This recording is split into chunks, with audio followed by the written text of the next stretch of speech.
بسم اللہ الرحمن الرحیم نحمدہ ونصلی علی رسولہ الکریم وعلی آلہ واصحابہ واتباعہ اجمعین۔ نبوت کے اعلان کے بعد 5 سال تک مکے میں صحابہ کرام پر ہاتھ نہیں اٹھایا کسی نے۔ طنز و تشنیع تو کرتے رہے، پروپیگنڈا خلاف کرتے رہے، برا بھلا کہتے رہے، لیکن مار پیٹ اور ظلم و زیادتی شروع نہیں ہوئی تھی۔ 5 نبوت کے بعد مار پیٹ، سختیاں، ظلم و ستم یہ سب شروع ہو گیا۔ اور پھر یہ بھی ہوا کہ اسی دوران شعب ابی طالب میں محمد صلی اللہ علیہ وسلم کو قید کر دیا گیا۔ ان کے ساتھ صحابہ بھی تھے۔ اس وقت 2 ہستیاں ایسی تھیں جن کے اثر و رسوخ تھے، خاندان کا اثر تھا۔ ایک ابو طالب جو حضور کے چچا تھے، اور ایک حضرت خدیجہ رضی اللہ تعالیٰ عنہ۔ ان دونوں لوگوں کے خاندانوں نے بہت ساتھ دیا، مگر بہرحال پھر بھی بہت سختیاں جھیلی محمد صلی اللہ علیہ وسلم نے اس دوران میں۔ اسی دوران مشرکین مکہ تو پیچھے لگے ہوئے تھے ہی، یہود بھی آئے، نصارہ بھی آئے، وہ بھی پیچھے لگ گئے۔ یہود کے علماء نے مشرکین مکہ سے کہا کہ یہ دعویٰ تو کر رہے ہیں نبوت کا، ان سے یہ پوچھنا کہ اصحاب کہف کون تھے، اور یہ پوچھنا کہ موسیٰ اور خضر کا واقعہ کیا ہے، اور یہ پوچھنا کہ ذوالقرنین کون تھے۔ یہ 3 سوالات انہوں نے کیے۔ یہ سپلائی کیے تھے یہود نے، پیش کیے انہوں نے مشرکین نے۔ ظاہر ہے کہ مشرکین کے یہاں تو ان کا تذکرہ نہیں تھا، یہود کی کتابوں میں یہ واقعات تھے، انہوں نے پیش کیے۔ ان حالات میں نبی صلی اللہ علیہ وسلم نے اللہ تعالیٰ سے لو لگائی تو اللہ تعالیٰ نے سورہ کہف نازل کی، اور سورہ کہف میں ان تینوں واقعات کی تفصیل ہے۔ ہم سورہ کہف کی تفصیلات تو نہیں بیان کریں گے اس وقت، نہ موسیٰ اور خضر کے واقعات بیان کریں گے، اور نہ ذوالقرنین کے واقعات بیان کریں گے۔ البتہ اصحاب کہف کی کچھ باتیں آپ کے سامنے رکھتے ہیں۔ سب سے پہلی بات تو یہ ذہن میں رکھیے کہ دعوت کا کام، اسلام کے پیش کرنے کا کام اس وقت تک نہیں ہو سکتا جب تک دیوانگی نہ ہو، آدمی دیوانہ نہ ہو، آدمی پر دیوانگی طاری نہ ہو، اور وہ اپنی بساط سے، اپنی فکر سے، اپنی رسائی سے، اپنی قوتوں سے آگے بڑھ کر کام نہ کرے۔ اس وقت یہ ہو رہا ہے کہ ہماری دعوت کی تنظیمیں جہاں جہاں بھی ہیں تو بار بار غذا دینی پڑ رہی ہے کہ آگے بڑھ کے کام کرو، آگے بڑھ کے کام کرو، کام نہیں ہو رہا، سستی ہو رہی۔ اس طرح کی گفتگو ہم کرتے ہیں۔ محمد صلی اللہ علیہ وسلم داعی اول تھے، داعی اعظم تھے، ان کے ساتھ اللہ نے یہ گفتگو نہیں کی کہ اور کام کرو، اور کام کرو، کم ہو رہا ہے، ایسا نہیں کہا۔ کہا بہت زیادہ کر رہے ہو تم، ذرا ٹھہرو، ذرا رکو، تم تو جان ہی ہلاک کر دو گے۔ اپنی بھی فکر کرو، اپنے صحابہ کی بھی فکر کرو، تم تو سب کچھ کھو رہے ہو، جان کھو رہے ہو اپنی، یہ ٹھیک نہیں ہے۔ بات الٹی ہوتی تھی نبی صلی اللہ علیہ وسلم سے۔ اسی صورت میں ایک آیت ہے، سیرت پر لاکھوں کتابیں لکھی گئیں، لیکن قرآن کی یہ ایک آیت جو ہے، یہ جس طرح سیرت کو بیان کر رہی ہے، وہ لاکھوں کتابوں کا کام نہیں ہے کہ اس طرح بیان کر سکے رسول کی سیرت کو. رسول کی تصویر کشی کی ہے قرآن نے. لعلک باخع نفسک علی آثارہم ان لم یؤمنوا بہذا الحدیث اسفا. اے ہمارے رسول، آپ تو اپنی جان ہی کھو دیں گے، ہلاک کر دیں گے ان لوگوں کے پیچھے اس غم میں کہ یہ ایمان کیوں نہیں لاتے. یہ تڑپ، یہ بے چینی، یہ بے قراری جب تک نہ ہو، جب تک دعوت کا کام نہیں ہو سکتا، اسلام کا کام نہیں ہو سکتا. اسلام کی اشاعت کرنے والے، اسلام پہنچانے والے ایسی بے قرار لوگ ہوتے ہیں. تو میں دعا کرتا ہوں آپ کے لیے کہ اللہ آپ کو سکون نہ دے، بے قراری دے. یہ بے قراری، یہ تڑپ، یہ اضطراب، یہ بے چینی، یہ اللہ آپ کو نصیب فرمائے.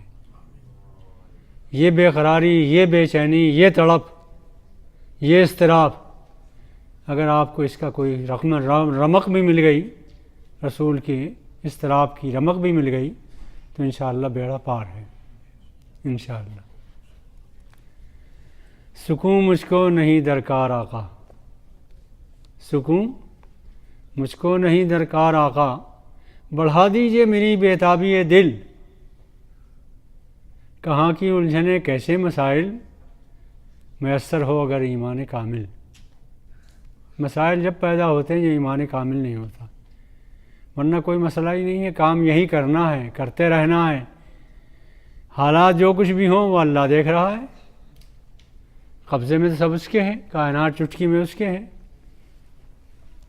ہماری نظر اپنے کام پر کم ہے اور مسائل پر زیادہ ہے.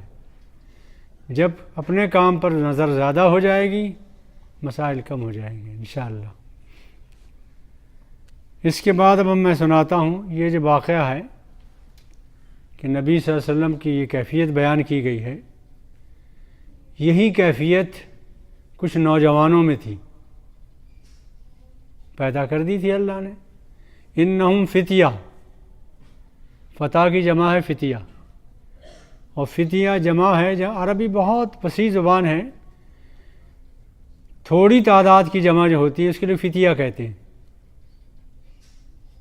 یعنی تھوڑے سے لوگ، 9 تک اگر افراد ہوں تو اس جمع کو جمع اصغر کہتے ہیں، جمع صغیرہ کہتے ہیں، وہ چھوٹی جمع ہوتی.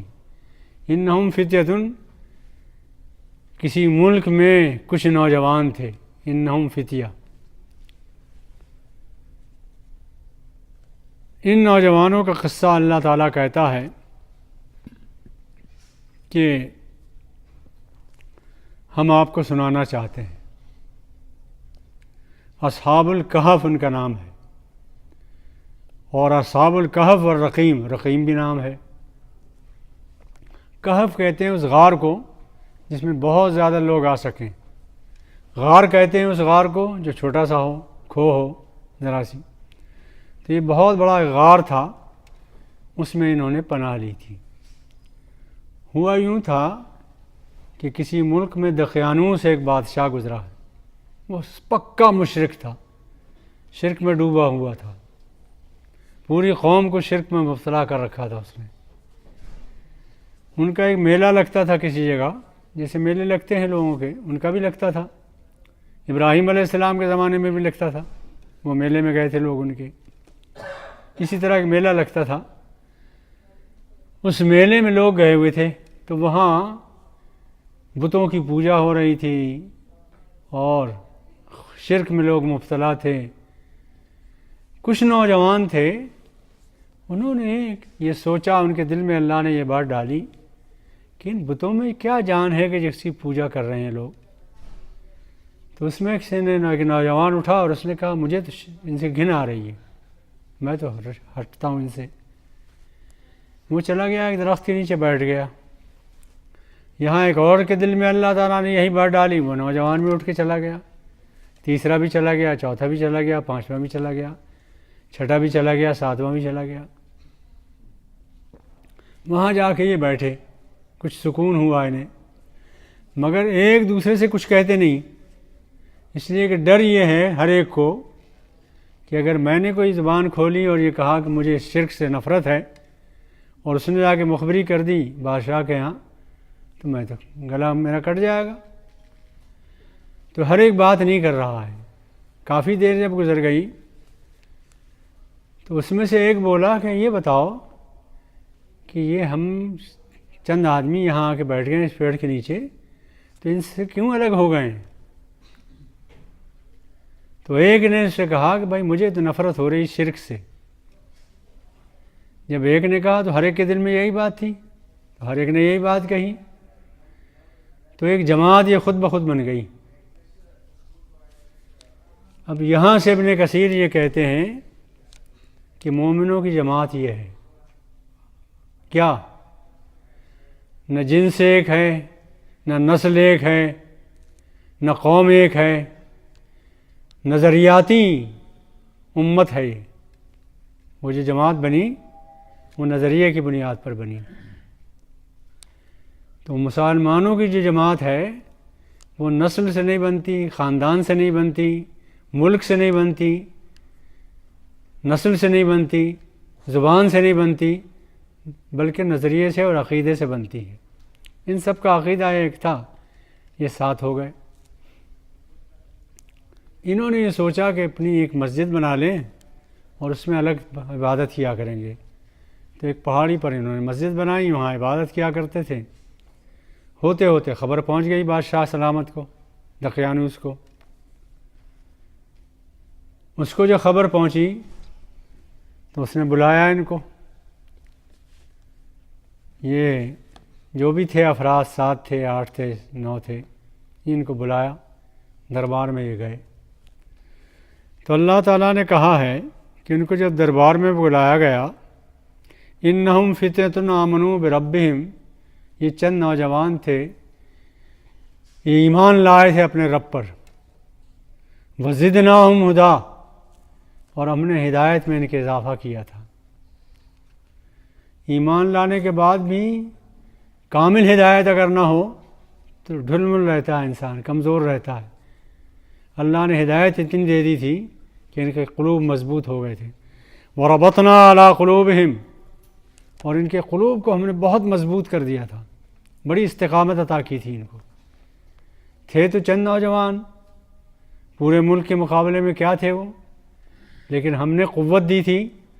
بھرے دربار میں انہوں نے جا کے کہا ربنا رب السماوات والارض، ہمارا رب تو وہ ہے جو سماوات کا اور زمین کا رب ہے۔ لن ندعو من دونہ الہا، اس کو چھوڑ کر ہم کسی کی بندگی نہیں کریں گے، کسی کی عبادت نہیں کریں گے۔ اگر ہم نے ایسا کہا تو یہ بہت بڑی زیادتی ہوگی، ظلم ہوگا۔ ہؤلاء قوم اتخذوا من دونہ آلہہ، یہ ہماری قوم کے لوگ ہیں، بادشاہ کے دربار میں تقریر ہو رہی ہے، یہ ہماری قوم کے لوگ ہیں، انہوں نے مختلف خدا بنا رکھے ہیں۔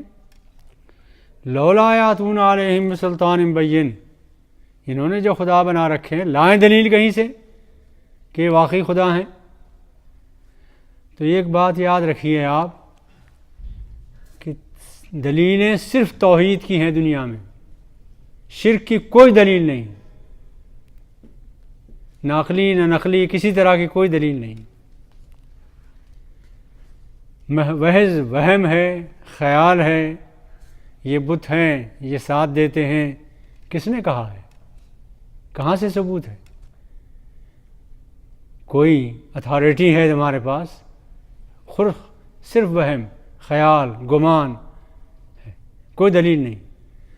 تو یہ بات یاد رکھنے کی ہے کہ شرک کے لیے کوئی دلیل آج تک نہ کسی نے دی ہے اور نہ کوئی پیش کر سکتا ہے۔ دلیل صرف توحید کی ہے کہ اللہ واحد ہے۔ اگر زمین و آسمان کا خدا ایک نہ ہوتا تو سورج کی گرمی زمین کو نہ ملتی، زمین تپتی نہیں، سمندر سے بھاپ اڑتی نہیں، پانی برستا نہیں۔ سب ایک ہی خدا ہے، سب پوری کائنات کا۔ اگر دو خدا ہوتے سنسار میں تو دونوں بلا ہوتے سنسار میں، ایک کہتا پانی برسے گا، دوسرا کہتا کہ نہیں برسے گا۔ دن رات لڑائی ہوتی رہتی. ایک خدا ہے یہ. تو ایک خدا کی دلیلیں تو بے پناہ ہیں. قرآن ہی میں نہیں، عقلی دلیلیں بھی ہیں، نقلی دلیلیں بھی ہیں، کائنات دلیل ہے خود. لیکن شرک کی کوئی دلیل نہیں. لولا یاتون علیہم بسلطان بین، کوئی سلطان بین لائیں، دلیل لائیں. فمن اظلم ممن افترى علی اللہ کذبا، اس سے بڑا ظالم اور کون ہوگا جو اللہ پر بہتان باندھے کہ اللہ اور بھی ہیں، خدا اور بھی ہیں. وَإِذَا اعْتَزَلْتُمُوهُمْ وَمَا يَعْبُدُونَ إِلَّا اللَّهَ فَأْوُوا إِلَى الْكَهْفِ يَنشُرْ لَكُمْ رَبُّكُم مِّن رَحْمَتِهِ. جب انہوں نے اس قوم کو چھوڑ دیا تو اب بادشاہ سلامت نے ان سے کہا کہ تمہاری جوانی پر میں ترس کھا رہا ہوں. یہ شاہی دربار کے، شاہی خاندانوں کے شہزادے تھے، یہ سب معمولی لوگ نہیں تھے. ان کے لباس اتروائے، خلط اتروائی، شاہی لباس اتروایا، عام لباس پہنایا اور کہا کہ آپ لوگ کو مہلت دیتے ہیں کچھ دنوں کی، اس مہلت میں آپ سوچ لیں اور پھر آپ کو بلایا جائے گا. اس وقت آپ سے پوچھا جائے گا، یا تو آپ توبہ کر لیں گے ورنہ آپ کو قتل کر دیے جائیں گے. یہ بادشاہ سلامت نے فیصلہ کیا، یہ چلے گئے. ان سب نے مشورہ یہ کیا کہ اب تو جان بچے گی نہیں، لہٰذا یہ چلے گئے جنگل، پہاڑی میں، اور کہف میں جا کے انہوں نے پناہ لی. اس لیے ان کو اصحاب کہف کہتے ہیں. اور یہیں سے یہ بات ذہن میں رکھیے، یہیں سے یہ نصارہ، عیسائی لوگ، ان کے یہاں رہبانیت ایجاد ہوئی. آبادی کو چھوڑ کر، وطن کو چھوڑ کر، معاشرے کو چھوڑ کر جنگلوں میں رہنا، غاروں میں رہنا، دنیا سے تعلق نہ رکھنا، اس کو رہبانیت کہتے ہیں. دنیا کو چھوڑ دینا. لا رہبانیت فی الاسلام، اسلام نے نہیں سکھایا رہبانیت. ان کے یہاں رہبانیت اس لیے کہ یہ نوجوان جو وہاں غار میں تھے یہ نمونہ بنے لوگوں کے لیے، دین کے بڑے سربراوردہ لوگ تھے، یہ نمونہ بنے، اور یہاں سے رہبانیت ان کے یہاں جاری ہو گئی. خیر غار میں یہ پہنچ گئے تو فاووا الی الکہف ینشر لکم ربکم من رحمتہ. مشورہ یہ ہوا کہ آپ ایک غار میں پناہ لے لیتے ہیں، اللہ تعالیٰ اپنی رحمت بھیجے گا. وَيُهَيِّئْ لَكُم مِّنْ أَمْرِكُم مِّرْفَقًا، اور غیب سے تمہارے لیے رحمت کی، آسانیوں کی، اس کا سامان پیدا فرمائے گا. اب یہ غار میں جا کے سو گئے. حدیثوں میں ہے، روایتوں میں ہے کہ اللہ تعالیٰ نے ان کو سلایا، لیکن سوتے میں ان کی آنکھیں کھلی ہوئی تھیں. ذہن میں رکھیے، انسان سوتا ہے، نیند آتی ہے اسے، تو سب سے پہلے آنکھ بند ہوتی ہے، اور سب سے بعد میں انسان کے کان بند ہوتے ہیں، سنائی نہیں دیتا، یہ آخر میں ہوتا ہے. اور جاگنے میں سب سے پہلے کان جاگتے ہیں، آواز دیتا ہے آدمی، سننے اٹھتا ہے، آنکھ کھولتا ہے. تو اللہ تعالیٰ نے ان کی آنکھ کھلی رکھی، گویا لوگ یہ سمجھیں کہ یہ جاگ رہے ہیں، لیکن وہ سو رہے تھے، کان بھی بند تھے، سب کچھ بند تھا. وَتَرَى الشَّمْسَ إِذَا طَلَعَتْ تَزَاوَرُ عَنْ كَهْفِهِمْ ذَاتَ الْيَمِينِ. جس غار میں یہ پڑے ہوئے تھے وہ سورج کے رخ کو تھا، ایسے رخ پر تھا کہ وہاں جب سورج اس کنارے جاتا تو ادھر کترا جاتا، اور ادھر سے نکلتا ڈوبتا تو ادھر کترا جاتا. ان کے دھوپ، اتنی دھوپ پہنچتی جتنی کی ضرورت تھی، غار میں سایہ رہتا. یہ اللہ تعالیٰ نے سورج کو آرڈر دیا، اور یہ ایک معجزہ ہوا ان کے لیے. تم دیکھو گے سورج کو اذا طلعت، جب وہ نکلتا ہے، تزاور عن کہفہم ذات الیمین، تو وہ ذات الیمین کو چلا جاتا ہے، اور جب ادھر آتا ہے وَإِذَا غَرَبَتْ تَقْرِضُهُمْ ذات الشمال، وہ شمال کو چلا جاتا ہے. وَهُمْ فِي فَجْوَةٍ مِّنْهُ، اور وہ ایک کھلی کشادہ جگہ میں آرام سے سو رہے ہیں. ذَلِكَ مِنْ آیاتِ اللہ، یہ اللہ کی نشانیوں میں سے ایک نشانی ہے۔ ہوا یہ کہ یہ تو سو گئے، اور جب یہ اٹھے ہیں تو بہت عرصہ ہو چکا تھا۔ اب یہ آپس میں گفتگو کر رہے ہیں کہ ہم کتنے دیر سوئے۔ تو صبح کے وقت یہ غار کے اندر گئے تھے، تو ایک کہتے ہیں کہ بھائی ایسا معلوم ہوتا ہے، لبستم قالوا لبسنا یومن اور بعد یوم، یا تو پورا دن لگا ہمیں یا دن کا کچھ حصہ لگا ہے، اتنا ہی سوئے ہم۔ 309 سال سوئے تھے، قرآن میں ہے 309 سال یہ سوئے تھے۔ لیکن معلوم انہیں ایسا ہوتا تھا، اصل میں جب آدمی یہ جو حس ہے نا ہماری، یہ حس محسوس کراتی ہے کہ کتنی مدت ہوئی، اور یہ حس آپ کی مردار ہو جائے، حس نہ رہے، بے ہوش ہو جائیں آپ، تو بے ہوشی کا حصہ جتنا ہوتا ہے وہ اس زندگی میں سے کٹ جاتا ہے، اسے کچھ پتہ نہیں چلتا۔ ذہن میں رہی بات؟ اسی لیے نبی صلی اللہ علیہ وسلم نے فرمایا کہ قیامت کا دن 1000 سال کے برابر ہوگا، مگر کس کے لیے ہوگا؟ کافر کے لیے۔ اور آپ کے احساس کو اللہ تعالیٰ ایسا کر دے گا مومن کو کہ ویسا معلوم ہوگا 4 رکعت سنتیں پڑھیں بس، وہ سارا اتنا دیر میں گزر جائے گا، تو سارا احساس پر ہے دار و مدار۔ فلنت اچھا ذالک وہم فی فجوۃ من ذالک من آیات اللہ، یہ اللہ کی نشانیوں میں سے ایک بہت بڑی نشانی تھی۔ من یہد اللہ فہو المہتد، جس کو اللہ ہدایت دینا چاہتا ہے اسی کو ہدایت ملتی ہے۔ ومن یضلل، اور جس کو وہ گمراہ کرنا چاہتا ہے، فلن تجد لہ ولیا مرشدا، اس کے لیے آپ کوئی مرشد ہدایت دینے والا نہیں پا سکتے، کوئی نہیں دے سکتا ہدایت۔ ہدایت دینے والا صرف اللہ ہے، اور اللہ علیم و خبیر ہے، اس لیے جانتا ہے کون ہدایت کے لائق ہے، اسی کو دیتا ہے، اور جو ہدایت کے لائق نہیں ہوتا اس کو نہیں دیتا۔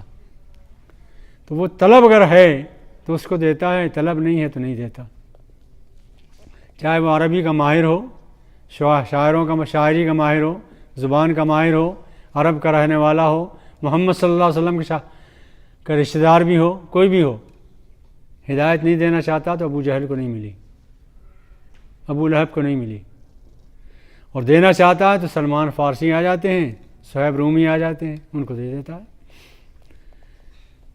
اب یہ جب غار میں سو گئے، تحسبهم ایقاظا وهم رقود، اگر آپ دیکھتے ان کو اس غار میں تو وہ جاگ رہے تھے، میں نے کہا تھا نا آنکھیں کھلی ہوئی، وهم رقود، لیکن وہ سو رہے تھے، غائب تھے، وہ تھے سوئے ہوئے لیکن آنکھیں کھلی ہوئی تھیں۔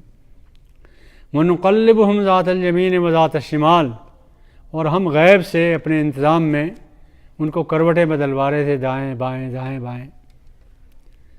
وَقَلْبُهُمْ بَاسِطٌ ذِرَاعَيْهِ بِالْوَسِيطِ، اور ان کا کتا غار کے منہ پر دونوں پیر رکھے ہوئے سامنے کے بیٹھا ہوا تھا۔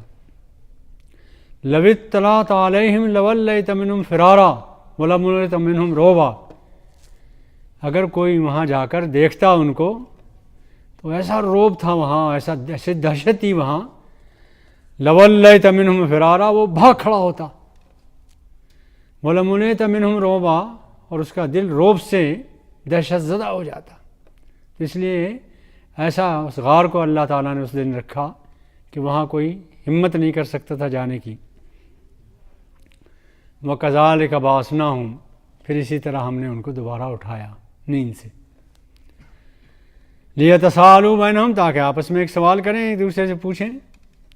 انہوں نے پوچھا کہ قَالَ قَائِلٌ مِّنْهُمْ كَمْ لَبِثْتُمْ، ذرا بتاؤ تو بھائی ہم کتنے دیر سوئے ہیں؟ قَالُوا لَبِثْنَا يَوْمًا وَبَعْضَ يَوْمٍ، دوسرے نے جواب دیا کہ ہم ایک دن سوئے ہوں گے یا ایک دن سے بھی کچھ کم۔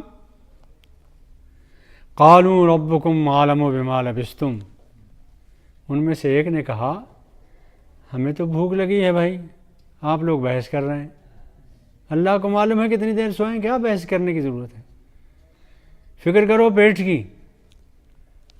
فَبَعْثُوا أَحَدَكُمْ بِوَرِقِكُمْ، کچھ سکے لے کر جائیں، کچھ نوٹ لے کر جائیں اور جا کر وہاں سے کچھ شہر سے غذا لے کر آئیں، مگر مشرکین کا ملک ہے یہ، اس لیے ایسا کریں کہ گھوم پھر کے دیکھ بھال کر کھانا لائیں۔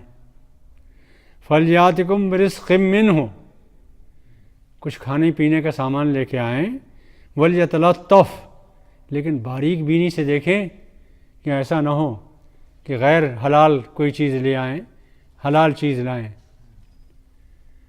تو دیکھا ہوگا انہوں نے، ڈبوں پہ بھی لکھا ہوتا ہے، جہاں سے لیتے ہیں وہاں بھی دیکھا ہوگا انہوں نے، اور وہاں سے وہ پاک حلال رزق لے کر آئے۔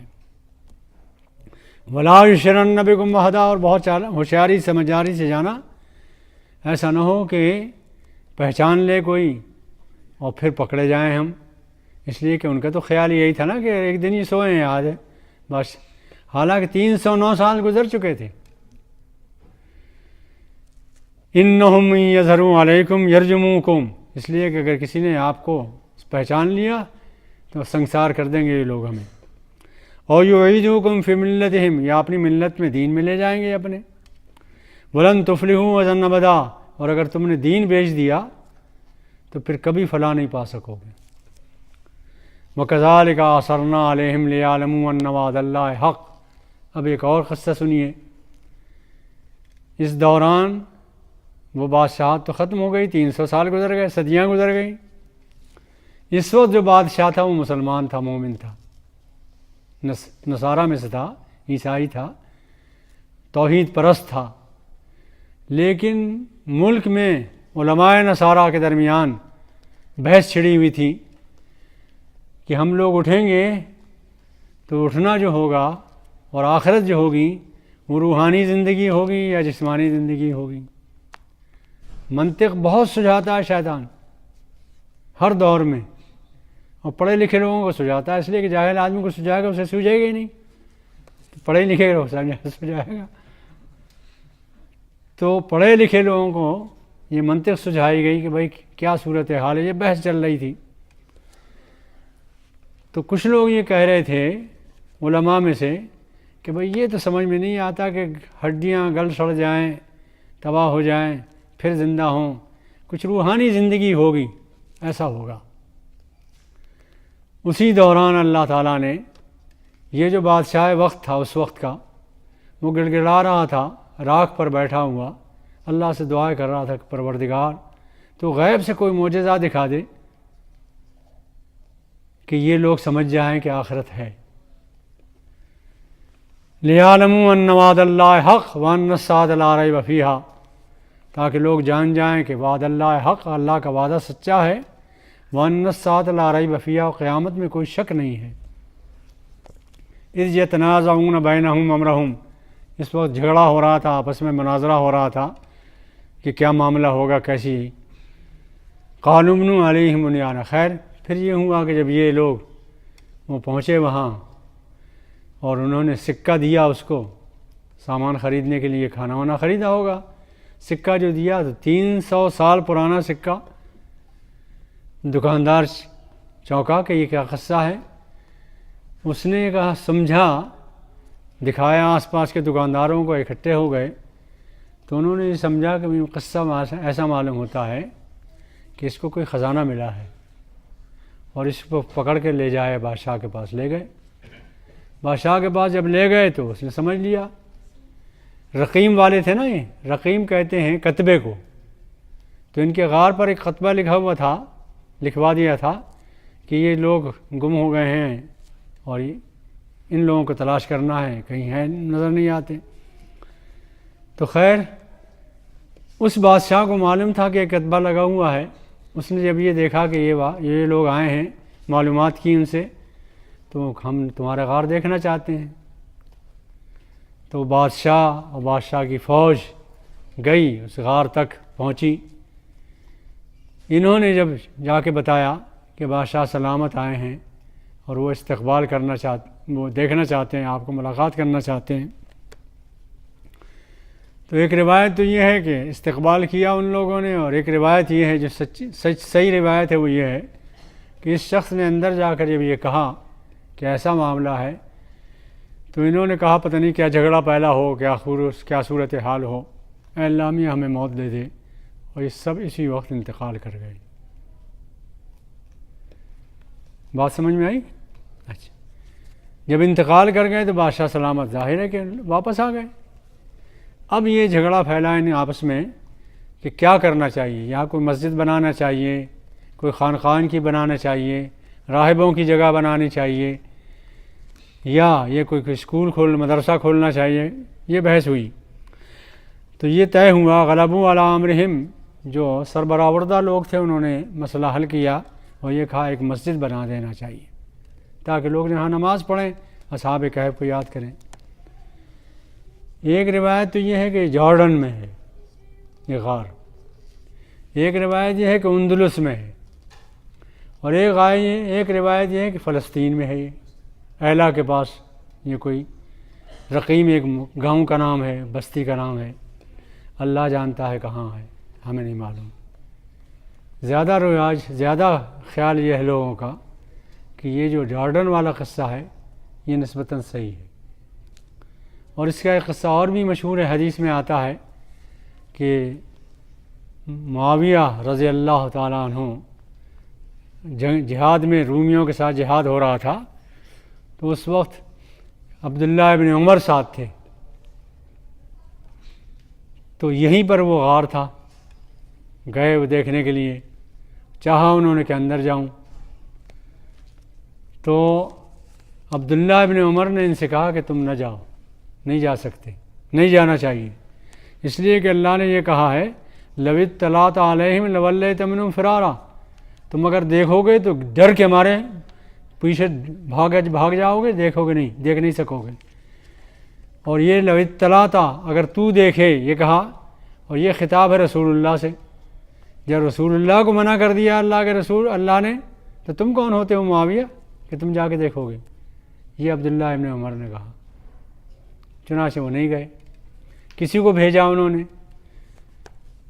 جس کو بھیجا وہ ایک فوج تھی، 4-5-10 آدمی تھے، وہاں اس قدر تیز ہوا چلی کہ غار کے دروازے تک گئے تھے کہ لوٹ آئے، ہوا نے لوٹا دیا، ان کو پیچھے کر دیا، دیکھ نہیں سکے۔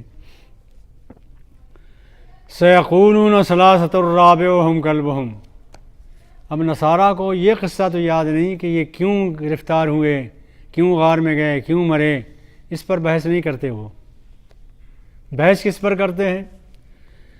3 تھے کہ 4 تھے، چوتھا کتا تھا کہ 5واں کتا تھا، اس پر بحث ہوتی۔ اور یہ قصہ اگر ہمارا ہوتا تو ہم بھی یہی کرتے، اس لیے کہ غیر ضروری باتوں پر بحثیں بہت ہوتی ہیں۔ دیکھیے آمین پر کتنی بحثیں ہیں، ہے نا، کہ آہستہ کہو، زور سے کہو۔ خیر اب یہاں تو سبھی زور سے ہی کہہ رہے ہیں، لیکن پاکستان میں بعض علاقے ایسے ہیں آپ زور سے کہیں ذرا سا تو مسجد سے نکال دیں گے، ہے کہ نہیں؟ تو غیر ضروری باتوں پر بحث جو ہے وہ امت میں بھی ہے، ہر امت میں ہے۔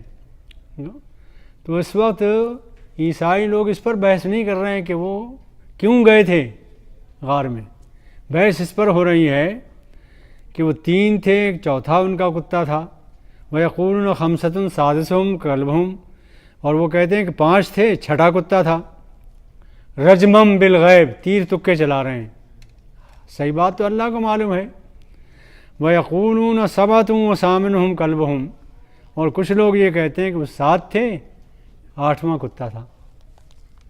اور ایک راز کی بات یہ بتاؤں آپ کو کہ رجمم بالغیب جس کو کہا ہے کہ تیر تکے چلا رہے ہیں، وہ 5 تک کہا ہے، اور 5 کے بعد اللہ نے یہ کہا سبعۃ وثامنہم کلبہم، 7 تھے اور 8واں کتا تھا، اس کے بارے میں نہیں کہا تیر تکے چلا رہے ہیں۔ تو بظاہر یہ معلوم ہوتا ہے کہ وہ 7 تھے، اس لیے حدیثوں میں بھی آتا ہے کہ وہ 7 بندے تھے۔ فلا تمار فیہم الا مراء ظاہرا، تو اس میں بحث میں نہ پڑو، سرسری سی گفتگو کر لو، ولا تستفت فیہم منہم احدا، اور نہ اس کے سلسلے میں کسی سے فتویٰ لو۔ فتویٰ لینے کی بیماری بھی بہت ہے نا، عمل کے لیے فتویٰ نہیں لیتے، اپنے آپ کو جتانے کے لیے فتویٰ لیتے ہیں لوگ کہ ہم جیت جائیں، ہماری بات زیادہ صحیح ہے، فتویٰ اس لیے لیا جاتا ہے، عمل کے لیے کوئی نہیں لیتا۔ یہ گفتگو ہے، یوں رہبانیت ان میں شروع ہوئی اور یہ سارا واقعہ یوں ہوا۔ اللہ تعالیٰ سے دعا کیجیے کہ ہمارے درمیان بھی کچھ ایسے نوجوان پیدا ہو جائیں۔ اور اس وقت صورتحال یہ ہے کہ اس پوری دنیا میں ہمارے بوڑھے جو ہیں، میں آپ کو دیکھ کے نہیں کہہ رہا ہوں، اپنے آپ کو کہہ رہا ہوں وہ زیادہ کارآمد نہیں ہیں مجھ جیسے لوگ۔ اس وقت اگر انقلاب آئے گا تو ان نوجوانوں کے ذریعے آئے گا انشاءاللہ۔ اور دوسری بات یہ ہے کہ اس ملک میں جو نوجوان دین سیکھ رہا ہے وہ منافقت سے، دوغلے پالیسی سے بہت دور ہے، سچا کام کر رہا ہے، اور اس کے ذریعے سے انشاءاللہ جو انقلاب آئے گا وہ بہت بہترین انقلاب ہوگا۔ اور اس کی نشانیاں یہ ہیں کہ اس وقت ہمارے بچپن میں تو یہ تھا کہ جب ہم کبھی والد صاحب کے ساتھ، بھائی کے ساتھ چلے گئے مسجد میں تو 70% 75% بوڑھے لوگ ہوتے تھے، ہے نا، کھنگارنے والے، کھانسنے والے۔ امام کی قرت بھی نہیں سمجھ میں آتی تھی، اتنا ایک کھانسا تو سب کو کھانسی لگ گئی تو بوڑھے لوگ زیادہ ہوتے تھے۔ اب صورتحال یہ ہے کہ آپ کسی تنظیم اسلامی میں جائیے، کسی سینٹر میں جائیے، کسی مسجد میں جائیے، 75% نوجوان نظر آئے گا۔ یہ علامت ہے اس بات کی کہ اللہ کا کوئی منصوبہ ہے۔ آپ میں طاقت کچھ نہیں کہ آپ کر سکیں، منصوبہ تو اللہ اپنا پورا کرے گا، وہ اللہ پورا کرنے والا ہے۔ آپ صرف اتنا کر سکتے ہیں، اس میں رنگ بھر دیں، اتنا تو کر سکتے ہیں نا، لگے رہیں اس کے ساتھ۔ جو کوششیں کہیں ہو رہی ہیں ان سے الگ تھلگ نہ ہوں، ان کی ہمت بڑھائیں، حوصلے بڑھائیں۔ جو مسجدیں آباد ہو رہی ہیں ان کو آباد کرنے کی کوشش کریں، جو ہمتیں لگا رہے ہیں، کوششیں کر رہے ہیں، وقت دے رہے ہیں، قربانیاں دے رہے ہیں، ان کی حوصلہ افزائی کریں، ان کا ساتھ دیں، ان کا تعاون کریں، اور اختلاف کہیں نہ پیدا ہونے دیں، اختلاف سے بچیں، اتحاد پیدا کریں ہر مسجد میں، اور اتحاد کی کوششیں کریں کہ یکجائی ہو، اتحاد پیدا ہو۔ اس لیے کہ آپ کو معلوم ہے اس وقت بڑی طاقتیں جو ہیں وہ ختم ہو رہی ہیں، اس لیے کہ اتحاد ختم ہو رہا ہے، ٹوٹ رہی ہیں۔ سنا ہوگا آپ نے ابھی نئی خبر، تازہ خبر سنی ہوگی۔ بہرحال برا حال ہے اس وقت۔ ہم اتحاد کی کوششیں کریں، اور اتحاد اگر ہم نے کیا تو انشاءاللہ تعالیٰ اس کے بہت اچھے نتائج ہوں گے۔ ڈنمارک میں تھا، وہاں ایک مولانا محبوب الرحمن صاحب تھے پشاور کے، انہوں نے درس قرآن کا سلسلہ شروع کیا تھا 20 سال میں یا 25 سال میں، پورا قرآن انہوں نے تفسیر ختم کی تھی۔ ختم تفسیر میں انہوں نے فنکشن کیا، اس میں مجھے بھی بلایا، مولانا عبد المالک صاحب جو تھے لاہور کے ان کو بلایا، ہم 2 آدمی گئے تھے۔ تو وہاں ان کے پاس ایک فون آیا کہ یونیورسٹی کی 400 لڑکیاں ایک ہوٹل کے ہال میں اجتماع کر رہی ہیں اور آپ سے 1 گھنٹہ چاہتی ہیں، یوسف صاحب سے۔ تو ہم گئے، دیکھا کہ 400 لڑکیاں یونیورسٹی کی اسلام کے موضوع پر اجتماع کر رہی ہیں، کوئی قرآن کا درس دے رہی ہے، کوئی حدیث کا درس دے رہی ہے، اسکارف کی بچیاں۔ تو اللہ کا کوئی منصوبہ ہے، بنا ہے، انشاءاللہ اللہ اپنا منصوبہ پورا کرے گا۔ مسائل پر دھیان دینے کے بجائے اپنی ذمہ داریوں پر نگاہ اگر زیادہ ہو تو انشاءاللہ اللہ تعالیٰ مسائل حل کرے گا۔ اس لیے کہ کائنات چٹکی میں اس کے ہے، کب کیا کر دے وہ کچھ نہیں کہہ سکتے، کب کیا حالات بدل جائیں کچھ نہیں کہہ سکتے۔ انسان کچھ سوچتا ہے، اسلام کے دشمن کچھ سوچتے ہیں، کوئی چیز اٹھاتے ہیں اور اس میں خیر ہوتی ہے اسلام کے لیے، اللہ تعالیٰ انہی حالات میں انشاءاللہ مسلمان نوجوانوں کو ہمت دے گا، اور انشاءاللہ تعالیٰ اسلام قیامت تک کے لیے ہے، اس کا بول بالا رہے گا۔ وآخر دعوانا الحمدللہ رب العالمین.